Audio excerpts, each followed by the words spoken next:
Hello everyone, welcome to मीहास wonderful garden. आज का मेरा पौधा है जेड प्लांट का पौधा।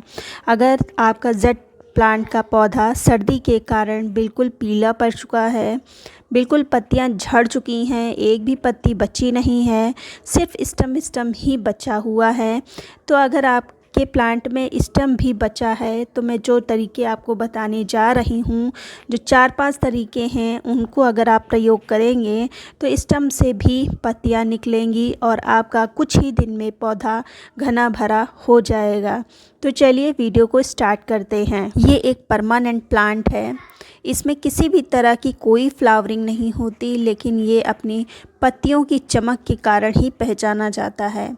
पूरे साल भर हरा भरा रहने वाला, लेकिन सर्दियों में थोड़ा सा डॉर्मेंट हो जाता है, जिसके कारण इसकी पत्तियां पीली होकर झड़ने लगती हैं। अगर कुछ बातों का ध्यान रखा जाए और कुछ तरीके अपनाए जाएं तो ये फिर से हरा भरा हो जाता है। तो उसमें सबसे पहले आपको जो काम करना है वो है इनकी रीपॉटिंग का। रीपॉटिंग, ये मेरे प्लांट्स आप देखिए, बिल्कुल जैसे इसमें पत्तियों में जान ही नहीं बची है, इस क्योंकि इनकी जो जड़ें हैं वो न्यूट्रिएंट को ऑब्ज़र्व ही नहीं कर पा रही हैं। इसकी जड़ें पॉट में बिल्कुल बाउंड हो चुकी हैं। छोटे छोटे पॉट में ये लगे हुए पौधे हैं, बिल्कुल जड़ें पॉट में भर चुकी हैं। तो अगर ऐसा कोई प्लांट है तो तुरंत आप इस मौसम में इनको बड़े पॉट में शिफ्ट कर दीजिए। अगर आपको पॉट नहीं भी चेंज करना है तब भी पॉट से इस प्लांट को आप बाहर निकालिए और थोड़ी सी रूट प्रोनिंग करके अच्छी मिट्टी, एक चीज़ का ध्यान रखिएगा कि इस वैसे तो ये प्लांट सभी मिट्टी में लग जाता है, बस चिकनी मिट्टी को छोड़ के बलुई मिट्टी में भी लग जाता है, रेता में भी आप लगाते हैं उसमें भी लग जाएगा। लेकिन आपका अगर प्लांट ख़राब हो जाता है, अधिकतर नहीं चलता, तो इस मिट्टी का आप प्रयोग करिए। एक भाग मिट्टी का लीजिए, जितनी ये मिट्टी, जैसे मैंने एक गमले भर के ये मिट्टी ली है, उसका जस्ट हाफ आप राइस हस्क लीजिए। जो राइस हस्क, ये जो धान की भूसी होती है उसको लिया है और मिट्टी का हाफ पार्ट ही लिया है। फिर इधर धान की भूसी का आधा पार्ट हम कंपोस्ट लेंगे। वैसे तो जेट प्लांट को खास न्यूट्रिएंट की आवश्यकता नहीं होती, बस आप इसको नाइट्रोजन देते रहें, बहुत ही अच्छी से ग्रो करता है। हाँ, कभी कभी कैल्शियम और फास्फोरस की भी ज़रूरत होती है, लेकिन वो भी साल में 1-2 बार कैल्शियम डाल दिया तो डाल दिया, वरना नाइट्रोजन आप इसको देते रहें, बहुत अच्छे से ग्रो कर लेता है। फिर देखिए कितने छोटे से पॉट में लगा हुआ था, तो इसको थोड़ा सा टैप करेंगे आप, पूरा रूट बाउंड निकल आएगा। तो ये देखिए पूरी रूट्स भर चुकी थी, जिसके कारण इसकी जो जड़ें हैं वो जो भी आप फर्टिलाइज़र देते वो ऑब्ज़र्व नहीं कर पाता, कुछ दिनों के बाद ये प्लांट मर जाता। तो इसकी रीपॉटिंग करना ज़रूरी था। तो अगर आप दूसरे पॉट में, बड़े पॉट में शिफ्ट करना है तो नीचे से थोड़ी सी रूट्स कट करके आप इस मिट्टी में लगा दीजिए। लेकिन मैं अच्छे से इसकी, मैंने आधे से ज़्यादा इसकी रूट्स हटाई है, क्योंकि मुझे एक्सपीरियंस है और मैं कई सालों से करती आ रही हूँ, मेरे प्लांट्स नहीं ख़राब होते।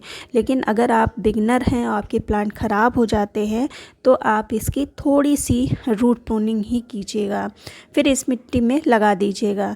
ये काम कर सकते हैं। दूसरा जो काम करना है, अगर आपको इसको पॉट से बाहर नहीं निकालना है या आपका प्लांट रूट बाउंड नहीं हुआ है, तब इस कंडीशन में आपको क्या करना है, तब ऊपर की मिट्टी को निकाल लेना है। लगभग हाफ पॉट में जितनी मिट्टी है उसकी आधी मिट्टी ऊपर से निकाल लेना है और खूब अच्छे से फर्टिलाइज़र को दे देना है। उसमें आपके नाइट्रोजन भी होगी, कैल्शियम भी होगी और नीम की खली भी होगी। मैंने मिट्टी में कैल्शियम को मिक्स नहीं किया था, वो मैं बाद में, अगर मैंने नहीं डाला है तो वो मैं बाद में डालती रहती हूँ। ये आप फिल करके ऊपर से मिट्टी को कवर कर देंगे। ये तब करेंगे जब आपकी का रूट बिल्कुल बाउंड नहीं हुआ है, आपको लगता है कि अभी ये प्लांट चल जाएगा बरसात तक, तब ये काम आप कर सकते हैं। प्लांट की रूट प्रूनिंग और रूट फिलिंग आपको शाम के ही टाइम करना है, या बदली छाई है तब आपको काम करना है, क्योंकि इसमें दिखेंगी जड़ें और जो सूरज की रोशनी में अगर प्लांट की जड़ें जो फीडर रूट होती हैं जो सफ़ेद सफ़ेद सी वो दिख जाती हैं तो प्लांट की जो जड़ें होती हैं वो ख़राब होने लगती हैं। तो इस चीज़ का आप ध्यान रखिए, शाम के ही टाइम आपको करना है। ऊपर से हम मिट्टी को कवर कर देंगे और ढेर सारा पानी हम डाल देंगे, जिससे कि पानी इसका नीचे से निकलने लगे, उतना डालना है। तीसरा जो काम करना है वो है इसकी प्रूनिंग की। जितनी भी ब्रांचेस इधर उधर भाग रही हैं सबको एक लेवल में कट कर देना है। जितना आप इसकी कटिंग प्रूनिंग करेंगे ये उतना ही घना होगा। जहाँ से कट करेंगे वहाँ से 2 ब्रांचेस निकलेंगी और देखने में भी बहुत ही सुंदर लगेगा। अगर आप काट पीट नहीं करेंगे, काट छाट नहीं करेंगे तो इसकी ब्रांचेस बहुत ही लैगी टाइप की हो जाएंगी, तो जो देखने में नहीं अच्छी लगती हैं। तो ये आप काम कर लीजिए। चौथा जो आपको काम करना है, वो जो ब्रांचेस कटी हैं इनको फेंकना बिल्कुल भी नहीं है। इनको आपको कटिंग लगा देना है। सर्दी हो चाहे गर्मी हो चाहे बरसात हो, ये हर मौसम में इसकी कटिंग लग जाती है।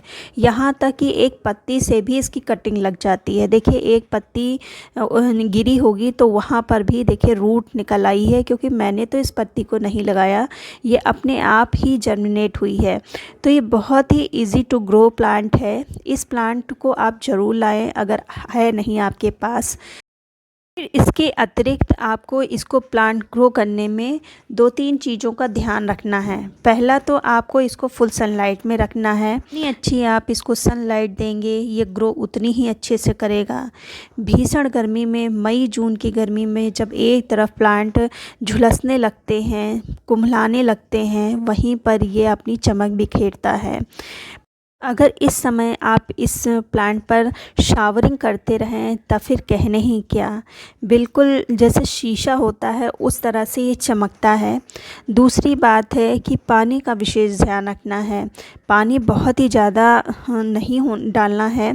अगर आपने चिकनी मिट्टी लगाई है तब तो पानी का आपको ध्यान रखना पड़ेगा।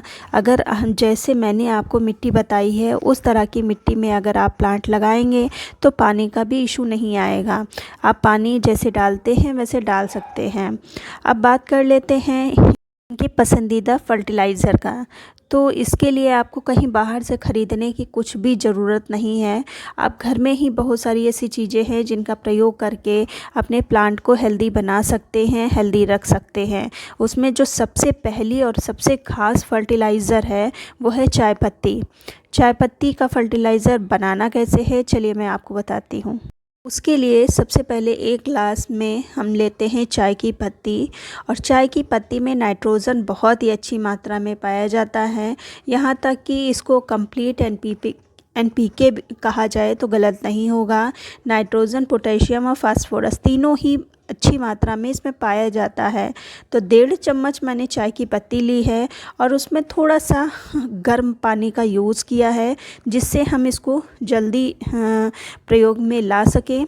क्योंकि अगर आप ठंडा पानी लेंगे तो उसको 1 दिन 2 दिन तो रखना ही पड़ेगा। अगर आप गुनगुना पानी लेते हैं तो 2 घंटे के बाद आप इसको यूज़ कर सकते हैं। चाय की पत्ती की जगह आप कॉफ़ी पाउडर भी ले सकते हैं। कॉफ़ी पाउडर एक अगर पाउच लेंगे तो आप कम से कम 10 प्लांट्स के लिए फर्टिलाइज़र बना सकते हैं। ये जो 1 गिलास पानी है चाय की पत्ती का, इसको मैं 10 प्लांट्स में डालूँगी कैसे, जितना ये पानी है उतना ही पानी इसमें सादा मिक्स करके अपने प्लांट्स पर दे दूँगी। थोड़ा थोड़ा करके देना है, बहुत ज़्यादा मात्रा में नहीं देना है। और हफ्ते में 4 बार आप इसका प्रयोग कर सकते हैं। अगर कोई कंपोस्ट का यूज़ नहीं कर रहे हैं तो, अगर कंपोस्ट का यूज़ किया है तो आप महीने में 2 बार डालिए, पर्याप्त होगा। इसके अलावा अगर मौसम थोड़ा सा ठंडा है तो सरसों की खली का भी प्रयोग कर सकते हैं। सरसों की खली में भी बहुत ही अच्छी मात्रा में नाइट्रोजन पाया जाता है और सर्दियों के लिए तो बहुत ही अच्छा फर्टिलाइज़र है जेड प्लांट के लिए, तो इसका आप प्रयोग कर सकते हैं। इन दोनों के अतिरिक्त एक एप्सम साल्ट होता है, मैग्नीशियम सल्फेट। इसका प्रयोग पत्तों पर चमक बढ़ाने के लिए किया जाता है।